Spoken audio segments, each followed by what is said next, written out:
Welcome to special analysis. నేను రమా మండవ. ఈరోజు అనాలిసిస్లో భాగంగా మనం తీసుకోబోతున్న టాపిక్ ఏంటంటే, ఈరోజు అనాలిసిస్కి నేను ఒక టైటిల్ పెడతాం జరిగింది. అది చూసినట్లయితే, నాకు నువ్వు నీకు నేను ఖమ్మం కేటీఆర్ ర్యాలీలో ఏదైతే వైఎస్ఆర్సీపీ జెండాలు అని చెప్పేసి నేను టైటిల్ పెట్టినాను. దాని కంటిన్యూషన్గా కేటీఆర్ జగన్ బంధం ఇప్పటికీ స్ట్రాంగే అని చెప్పేసి ఇంకో టైటిల్ కూడా పెడతాం జరిగింది. ఆ అంశం గురించి మనం డిస్కస్ చేద్దాం. ఈరోజు చూసినట్లయితే ఖమ్మంలో కేటీఆర్ ఒక ర్యాలీ తీసుకున్నారు. ఆయన ఒక ర్యాలీ చేపట్టారు. సో, ఇప్పుడు పార్టీ ఆల్మోస్ట్ గత కొన్ని రోజులుగా జరుగుతున్న పరిణామాలతో బీఆర్ఎస్ ఈ రోజున అధపాతాళానికి కూరుకొనిపోయింది. ఏదైతే మూలిగే నక్క మీద తాటికాయ పడ్డట్టు ఆ పార్టీలో జరుగుతున్న వరుస పరిణామాలన్నీ ఒక ఎత్తయితే, ఈరోజు కవిత సృష్టిస్తోన్న అలజడి మరొక ఎత్తు అనే చెప్పుకోవాలి. ఒకవైపు చూస్తే అసెంబ్లీ ఎన్నికల్లో ఆ పార్టీ ఓడిపోయింది. ఆ తర్వాత వచ్చిన ఎంపీ ఎలక్షన్స్‌లో జీరోకి పడిపోయింది. ఆ తర్వాత కంటోన్మెంట్ అది బీఆర్ఎస్ సీట్. అయినా సరే ఆ సీట్‌ని కాంగ్రెస్ గెలుచుకుంది. ఇక ఇదే సమయంలో మొన్న వచ్చిన జూబ్లీ హిల్స్ ఉప ఎన్నిక ఏదైతే ఉందో, ఆ సీట్ కూడా బీఆర్ఎస్‌దే. కేటీఆర్ పెర్ఫార్మన్స్ ఏంటనేది ఆయన ప్రూవ్ చేసుకునే ప్రయత్నం చేసినా, సో పూర్తిగా కేటీఆర్ కూడా ఆయన రాజకీయాలకు పనికిరాడు, బీఆర్ఎస్ భవిష్యత్ లీడర్‌గా ఆయన అంత సీన్ లేదు ఆయనకని చెప్పేసి జూబ్లీ హిల్స్ ఓటర్లు కూడా తీర్పు చెప్పారు. కాంగ్రెస్ వైపే ఆ సీటు మొగ్గు చూపడం జరిగింది. సో ఈరోజు పంచాయతీ ఎలక్షన్స్ గానీ, సర్పంచ్‌లు వరుసపెట్టి కాంగ్రెస్ వైపు నిలబడుతున్న తీరు గానీ, గెలుస్తున్న తీరు గానీ, ఈరోజు బీఆర్ఎస్ ప్రస్థానానికే సవాల్ విసురుతా ఉంది.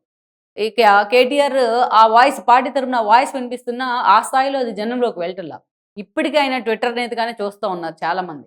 ఇక హరీష్ రావు లాంటి వాళ్ళు పాపం ఆ పార్టీ తరపున యూనిక్‌గా వాయిస్ వినిపిస్తూ, అటు అసెంబ్లీలో గానీ, ఇటు బయట గానీ రేవంత్ రెడ్డిని టార్గెట్ చేసే ప్రయత్నం చేస్తున్నప్పటికీ, ప్రతిరోజు కూడా ఆయన తన పాతివ్రత్యాన్ని నిరూపించుకోవాల్సొస్తా ఉంది. ఇక ఇదే సమయంలో ఇక సంతోష్ రావు లాంటి వాళ్ళు ఎక్కడున్నారో కూడా తెలీదు. అడ్రెస్ లేదు. సో, ఇలాంటి పరిస్థితిలో ఒకవైపు కాళేశ్వరంలో అక్రమాలను సీబీఐకి అప్పగించడం జరిగింది రేవంత్ రెడ్డి. ఇంకోవైపు చూస్తే ఫోన్ ట్యాపింగ్ ఇష్యూలో కేసీఆర్ ఇరుక్కున్నారు. అదేవిధంగా చూస్తే ఏదైతే ఫార్ములా 1 రేస్ విషయంలో కేటీఆర్ కూడా అడ్డంగా కూరుకుపోయినారు. గవర్నర్ కూడా ప్రాసిక్యూషన్ ఇచ్చున్నారు. ఆయన అరెస్ట్‌కి సంబంధించి, ఆయన విచారణకు సంబంధించి. సో, ఇంత అటు కేటీఆర్, ఇటు కేసీఆర్ మెడ మీద కత్తులు వేలాడుతున్నాయి కేసుల రూపంలో. ఇలాంటి సందర్భంలో కవిత ఈరోజు ఏకంగా ఆ పార్టీ మీద తిరుగుబాటు చేసింది. అసలు ఆ పార్టీలో ఉన్న నేతలంతా ఎందుకున్నారు ఆ పార్టీలో అని చెప్పి వాళ్ళందరూ తన వైపు రావాలని పిలుపునిచ్చింది. తన ఎమ్మెల్సీ పదవి కూడా రిజైన్ చేసి ఈరోజు కొత్త పార్టీ పెట్టేందుకు జాగృతి పేరు మీద ఆమె రెడీ అవుతా ఉంది. ఇదొక సంచలనం అనే కాదు, అటు ఆమె పార్టీ పెట్టుకోవచ్చు. ఆ వాక్యూమ్ ఉందని ఆమె భావించవచ్చు తెలంగాణ రాజకీయాల్లో. కానీ ఆమె పార్టీ పెట్టి ఇతర పార్టీలను టార్గెట్ చేస్తుందనుకుంటే డైరెక్ట్‌గా తన తండ్రి మూలాలనే కదిలించే ప్రయత్నం చేస్తుంది ఆవిడ. సో, ఈ పరిణామాల మధ్య ఈ రోజున కేటీఆర్ భవిష్యత్తు, బీఆర్ఎస్ భవిష్యత్తు అస్తిత్వంలో పడింది. ఈ క్రమంలోనే ఇలాంటి పరిస్థితుల్లోనే కేటీఆర్ ఈరోజు జనం బాట పట్టే ప్రయత్నం చేస్తా ఉన్నారు. దానిలో భాగంగానే ఖమ్మంలో పర్యటన పెట్టుకున్నారు. సో, ఖమ్మంలో ఆయన ఒక ర్యాలీ తీశారు. సుదీర్ఘ ర్యాలీ తీస్తే, ఆ ర్యాలీలో కొంతమంది బీఆర్ఎస్ శ్రేణులు అటెండ్ కావడం జరిగింది. ఎలాగోలాగా కేటీఆర్ ర్యాలీ కాబట్టి దాన్ని ఎంతో కొంత సక్సెస్ చేసే ప్రయత్నం చేశారు. చాలా లాంగ్ గ్యాప్ తర్వాత అసెంబ్లీ ఎన్నికల తర్వాత almost 2½ years, 3 years almost 2½ years తర్వాత కేటీఆర్ ఖమ్మంలో అడుగు పెడతా ఉన్నారు కాబట్టి, అదే స్థాయిలో అక్కడ స్థానికంగా ఉన్న నేతలు గాని, బీఆర్ఎస్ శ్రేణులు గాని దాన్ని ప్రిషియస్‌గా తీసుకున్నాయి. ఈ క్రమంలోనే కేటీఆర్ ర్యాలీ తీయడం జరిగింది. ఆ ర్యాలీలో కేటీఆర్ ర్యాలీ కాబట్టి బీఆర్ఎస్ శ్రేణులు పాల్గొన్నారంటే పెద్ద ఆశ్చర్యం ఉండకపోదు. కానీ ఈ రోజున కేటీఆర్ ర్యాలీలో అడుగడుగున వైఎస్ఆర్సీపీ జెండాలు కనిపించడమే కాదు, మీరు ఆ విజువల్స్ కూడా మన పక్కన ప్లే అవుతా ఉన్నాయి. నేను మాట్లాడే పక్కన వీడియోలో. ఆ విజువల్స్‌తో పాటు అక్కడ ఇంకా కొంత ఏంటంటే, అక్కడ కేటీఆర్‌తో వచ్చిన అనుచరులు ఎవరైతే ఉన్నారో ఆయనకు మద్దతుగా, వాళ్ళంతా కూడా జై కేటీఆర్ అంటూ కూడా జై జై జగన్మోహన్ రెడ్డి అంటూ, జై జై జగన్ అంటూ నినాదాలు కొట్టారు. ఆడ జగన్మోహన్ రెడ్డి కూడా నినాదాలు కొడతం జరిగింది. సో, కేటీఆర్ ర్యాలీలో వైఎస్ఆర్సీపీ జెండాలు ఒక ఎత్తు అయితే, కేటీఆర్‌తో పాటు జగన్మోహన్ రెడ్డి కూడా వాళ్ళు జైజైలు కొడతాం అనేదైతే మరొక ఎత్తు. ఇది నిజంగానే ఒక విచిత్రం తెలంగాణ రాజకీయాల్లో. అంటే ఇప్పటికీ కేటీఆర్ అండ్ జగన్మోహన్ రెడ్డి బాండ్ ఎంత స్ట్రాంగ్‌గా ఉందనడానికి ఇదొక లైవ్ ఎగ్జాంపులే. వాళ్ళు పరస్పరం చాలా అంశాల్లో సహకరించుకున్నారు అధికారంలో ఉన్నప్పుడు. అటు జగన్ గాని, ఇటు కేసీఆర్ అండ్ కేటీఆర్ కానీ. అయితే అధికారాన్ని కోల్పోయిన తర్వాత వాళ్ళ మధ్య సఖ్యత కూడా అలాగే ఉన్నట్టు మనకు కనిపిస్తా ఉంది. మొన్న మనం చూసాం కూడా, అటు కేటీఆర్ కూడా అదే స్థాయిలో జగన్మోహన్ రెడ్డి కోసం పాకులాడుతూ ఉన్నారు.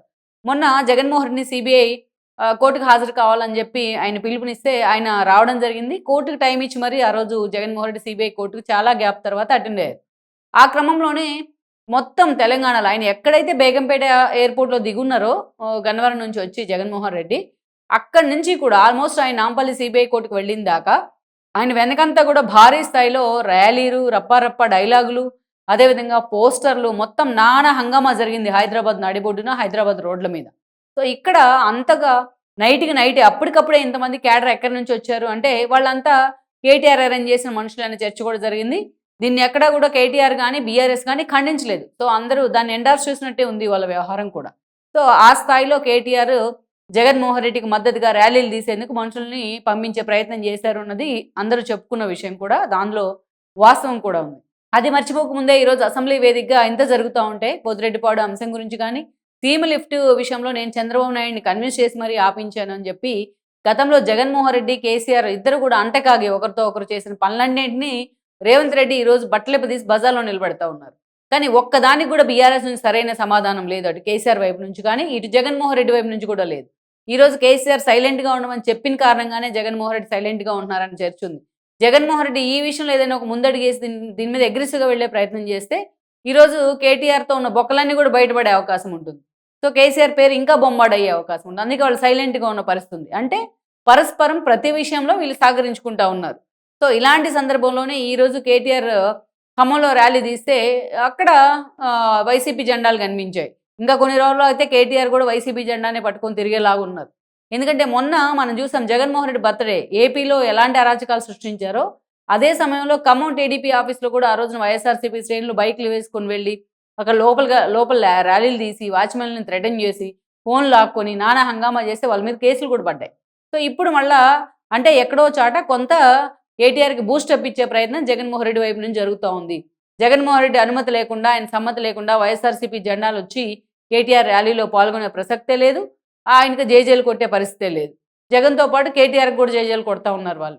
సో, ఇప్పటికీ వాళ్ళ బంధం ఎంత స్ట్రాంగ్‌గా ఉంది అనడానికి ఇదొక ప్రత్యక్ష ఉదాహరణ. మళ్ళా వీళ్ళేమో నిద్ర లేచిన దగ్గర నుంచి రేవంత్ రెడ్డి చంద్రబాబు నాయుడు శిష్యుడు అంటారు. మరి కేటీఆర్‌కి జగన్మోహన్ రెడ్డి ఏమనాలి ఇక్కడ? కేటీఆర్ జగన్మోహన్ రెడ్డి బంధాన్ని మనం ఏమనాలి?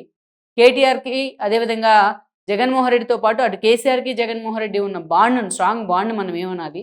సో, ఇది గురు శిష్య సంబంధం కన్నా ఇంకా ఎక్కువైంది గదా! ఇంకా అతీతమైంది. సో, అందుకే ఈరోజు మరొకసారి జగన్మోహన్ రెడ్డితో ఉన్న తమ చీకటి ఒప్పందాలను, తెరచాటు ఒప్పందాలను కేటీఆర్ లాంటి వాళ్ళు మరోసారి బయట పెట్టుకున్నట్లయింది ఖమ్మం ర్యాలీతో.